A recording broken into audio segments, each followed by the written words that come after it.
آپ دیکھ رہے ہیں سیرت النبی انٹرنیشنل فورم، قسط نمبر 107، بعثت نبوی صلی اللہ علیہ وآلہ وسلم سے قبل ترقی یافتہ ممالک کی گمراہیوں کا لرزہ خیز تذکرہ۔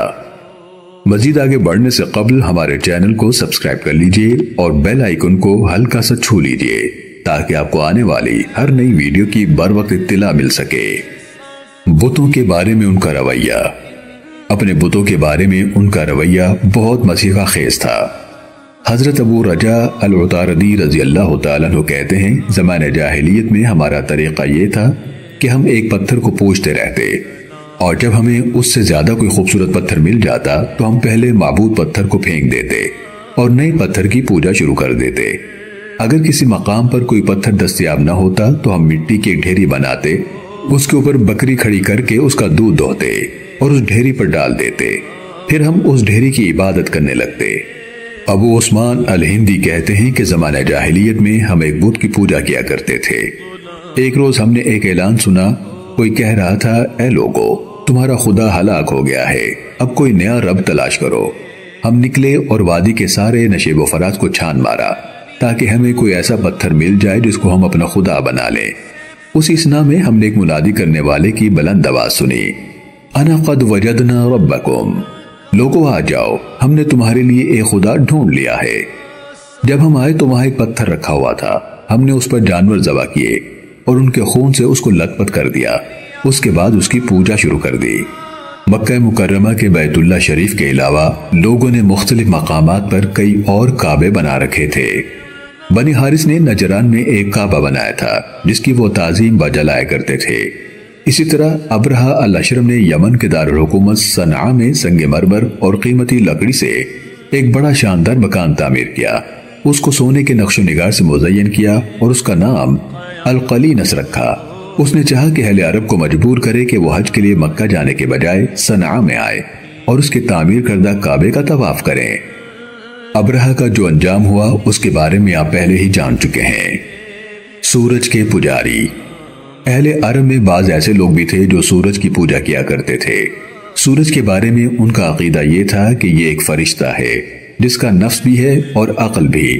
چاند اور تمام ستارے اسی سے اکتساب نور کرتے ہیں اور عالم سفلی کی تمام موجودات اسی سے پیدا ہوئی ہیں۔ ان کے نزدیک سورج افلاک و سماوات کا بادشاہ ہے، یہ اس قابل ہے کہ اس کی تعظیم کی جائے، اس کو سجدہ کیا جائے اور اس سے دعائیں مانگی جائیں۔ انہوں نے اس کا ایک ہیکل تیار کیا تھا، انسانی مجسمہ جس کے ہاتھ میں ایک موتی ہے جس کا رنگ آگ کی طرح سرخ ہے۔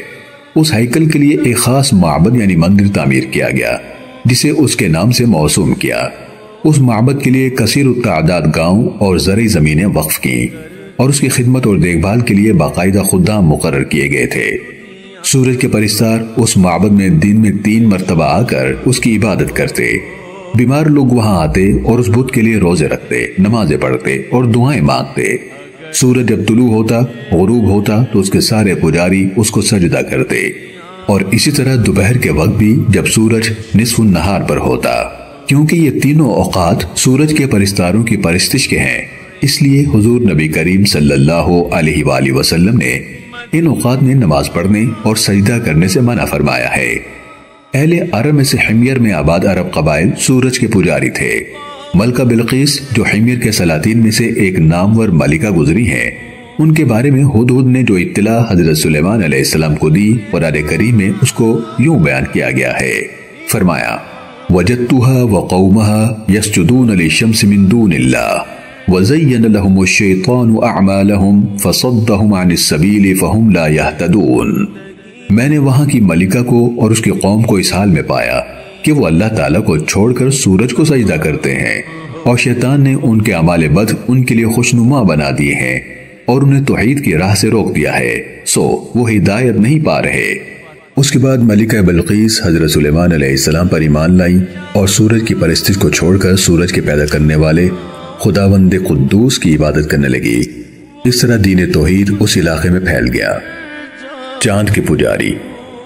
بعض لوگ چاند کی تعظیم اور پرستش کرتے تھے۔ ان کا یہ اعتقاد تھا کہ عالم سفلی کی تدبیر کا کام چاند کے سپرد ہے۔ انہوں نے اس کا ایک ہیکل یعنی بت بنایا ہوا تھا جس کی شکل بچڑے کی سی تھی اور اس کے ہاتھ میں بھی ایک موتی ہوا کرتا تھا۔ وہ اس کی عبادت کرتے، اس کو سجدہ کرتے، مہینے میں اس کے لیے چند روز روزے رکھتے، جب روزوں کے دن ختم ہوتے تو کھانا اور شراب لے کر وہ اس بت کے پاس حاضر ہوتے اور کھانا تناول کرتے۔ اس کے بعد وہ رقص و سرور میں مصروف ہو جاتے۔ بعض نے دوسرے ستاروں کے ہیکل بنا رکھے تھے اور ان کی عبادت کرتے تھے۔ دہریون، یہ وہ لوگ ہیں جو کائنات کے خالق کا انکار کرتے ہیں اور کہتے ہیں کہ عالم قدیم ہے، ہمیشہ سے ہے اور ہمیشہ رہے گا، جس میں کوئی جوہری تغیر و تبدل وقوع پذیر نہیں ہوتا۔ عالم بذات خود کائنات کے تمام اجزاء کو آپس میں وابستہ کیے ہوئے ہے۔ انہیں معطلہ بھی کہتے ہیں۔ یہ لوگ بھی کائنات کے خالق کے منکر ہیں اور قیامت کو بھی نہیں مانتے، نبوت کا بھی انکار کرتے ہیں۔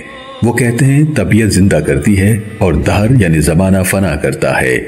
انہی کے عقیدے کے بارے میں اللہ رب العالمین نے ارشاد فرمایا، وَقَالُوا مَا هِيَ إِلَّا حَيَاتُنَا الدُّنْيَا نَمُوتُ وَنَحْيَا وَمَا يُهْلِكُنَا إِلَّا الدَّهْرُ وَمَا لَهُمْ بِذَلِكَ مِنْ عِلْمٍ إِنْ هُمْ إِلَّا يَظُنُّونَ، اور وہ کہتے ہیں ہماری دنیاوی زندگی کے سوا اور کچھ نہیں ہے، ہم بس یہی مرتے اور جیتے ہیں، اور ہمیں زمانے کے حالات و واقعات کے سوا کوئی ہلاک نہیں کرتا۔ گویا خدا اور آخرت کا مکمل انکار کرتے ہیں اور انہیں اس حقیقت کا کچھ بھی علم نہیں ہے، وہ صرف خیال و گمان سے کام لے رہے ہیں۔ اہل عرب میں بعض ایسے لوگ تھے جو یہ اعتقاد رکھتے تھے کہ یہ عالم رنگ و بو، یہ آسمان اور یہ زمین، یہ پانی اور ہوا اور ساری کائنات اپنے تنوع کے باوجود از خود پیدا ہو گئی ہے۔ اس کو کسی ایسی ذات نے پیدا نہیں کیا جو قدیر، علیم، حکیم کی صفات سے متصف ہو۔ ہماری بس یہی زندگی ہے، ہم اس میں جتنی عیش و عشرت کر لیں، جتنے اعلیٰ سے اعلیٰ منصب پر فائز ہو جائیں، یہی کچھ ہماری کامیابی ہے۔ مرنے کے بعد نہ کوئی برزخ ہے، نہ عالم، نہ آخرت، اور نہ کہ ہمارے اعمال نیک و بد کا محاسبہ ہوگا۔ صائبہ، دراصل یہ وہ قوم ہے جس کو دعوت حق دینے کے لیے اللہ تعالیٰ نے سیدنا ابراہیم علیہ السلام کو مبعوث فرمایا تھا۔ ان کا مرکز حران میں تھا۔ دجلہ اور فرات کے دوآبے میں ایک قدیم شہر کا نام ہے جو بلاد مصر کا مرکز تھا۔ یہ اپنے فلاسفہ اور علماء کی وجہ سے بہت مشہور ہے۔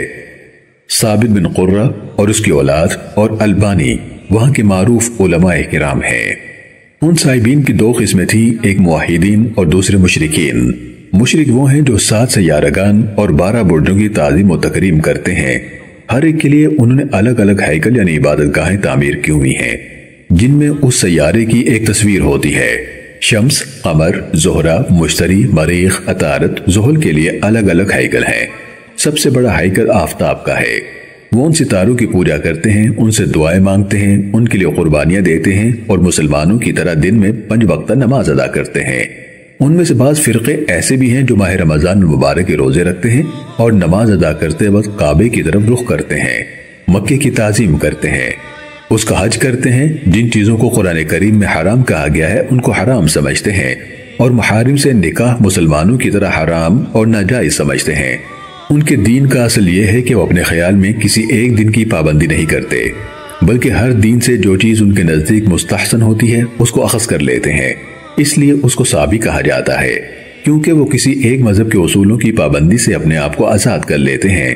ان میں سے جو مشرک ہیں ان کا عقیدہ یہ ہے، یعنی ہمارے لیے اللہ تعالیٰ کی ذات تک رسائی حاصل کرنے کا کوئی راستہ نہیں بجز ان واسطوں کے، بس ہم پر واجب ہے کہ ہم اس کا قرب حاصل کریں ان روحانیات کے توسط سے جو اس کے قریب ہیں، اور وہ روحانین ہیں، مقربین ہیں، جو جسمانی مادوں اور جسمانی قوتوں سے پاک ہیں۔ بس یہ روحانین ہمارے رب ہیں، ہمارے الہ ہیں، اور رب الارباب یعنی سب خداؤں کے خدا کے پاس ہمارے شفیع ہیں۔ ہم ان روحانین کی عبادت صرف اس لیے کرتے ہیں تاکہ وہ ہمیں اللہ تعالیٰ کا قرب بخش دیں۔ اہل عرب میں بھی بعض لوگ حضرت ابراہیم علیہ السلام کے قوم کے عقائد پر قائم تھے۔ وہ ستاروں کی پوجا کرتے اور ان کے لیے عبادت گاہیں تعمیر کرتے تھے۔ سیرت النبی صلی اللہ علیہ وآلہ وسلم کی یہ قصہ دیکھنے کا شکریہ۔ اسے دوسروں تک پہنچا کر صدقہ جاریہ کا حصہ بنیے۔ کسی بھی قسم کی غلطی پر ہم اپنے پروردگار کے حضور معافی کے طلبگار ہیں۔ آپ کی پرخلوص دعاؤں کے طلبگار ہوں گے اور اپنی اصلاح کے شکر گزار ہوں گے۔ جزاکم اللہ خیرا کثیرا۔ آگے کیا ہوا یہ جاننے کے لیے دیکھتے رہیے سیرت النبی انٹرنیشنل فورم۔